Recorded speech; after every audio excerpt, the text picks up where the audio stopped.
Hello buddies, welcome to unique sisters. ఇవాల్టి మన special eggless రవ్వ కేక్.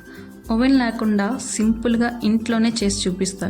దీనికోసం ఒక రైస్ కుక్కర్ని తీసుకొని అందులో ఒక స్టాండ్ పెట్టి ఒక 10 మినిట్స్ లో ఫ్లేమ్లో ప్రీహీట్ చేసుకోండి. ఇప్పుడు మనం కేక్ బ్యాటర్ని రెడీ చేసుకోవడం కోసం 1 కప్పు ఉప్మా రవ్వని మిక్సీ జార్లో వేసి గ్రైండ్ చేసి పక్కన పెట్టుకోండి. ఇప్పుడు ఒక మిక్సింగ్ బౌల్ తీసుకొని 1 కప్పు పెరుగు, 1 కప్పు పాలు,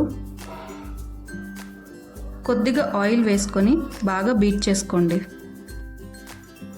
ఇప్పుడు ఇందులో మనం రెడీ చేసుకున్న ఉప్మా రవ్వను వేసి ఒకే డైరెక్షన్లో కలుపుకోండి. అలానే 1/2 కప్ షుగర్ పౌడర్, 1/2 కప్ మైదా వేసుకొని పూర్తిగా కలిసేలా కలుపుకోండి.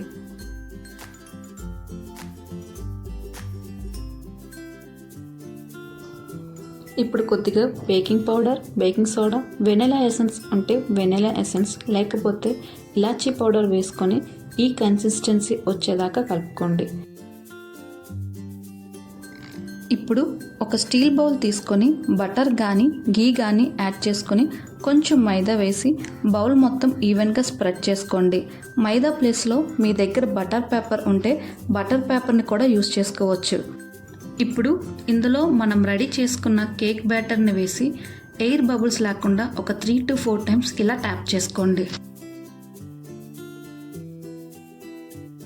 ఇప్పుడు ఇందులో కొన్ని డ్రై ఫ్రూట్స్ మీ దగ్గర ఉంటే టూటీ ఫ్రూటీ కూడా వేసి మూత పెట్టి మనం ముందే ప్రీహీట్ చేసుకున్న కుక్కర్లో పెట్టి ఒక 30 మినిట్స్ మీడియం టు లో ఫ్లేమ్లో బేక్ చేసుకోండి. 30 మినిట్స్ కేక్ బేక్ అయిన తర్వాత ఇలా ఒక టూత్ పిక్ పెట్టి చూస్తే ఎలాంటి తడి లేకుండా ఉంటుంది. అప్పుడు స్టవ్ ఆఫ్ చేసి కేక్ పూర్తిగా చల్లారాక ఇలా ఒక ప్లేట్లోకి ట్రాన్స్ఫర్ చేసుకోండి. ఇప్పుడు ఈ కేక్ని మీకు నచ్చినట్టుగా డెకోర్ చేసుకోండి. అంతేనండి, మన ఎగ్లెస్ రవ్వ కేక్ రెడీ అయిపోయింది. మరి మీకు నచ్చిందా? నచ్చితే లైక్ చేసి సబ్స్క్రైబ్ చేసుకోండి. మళ్ళీ మరో మంచి వీడియోతో కలుసుకుందాం.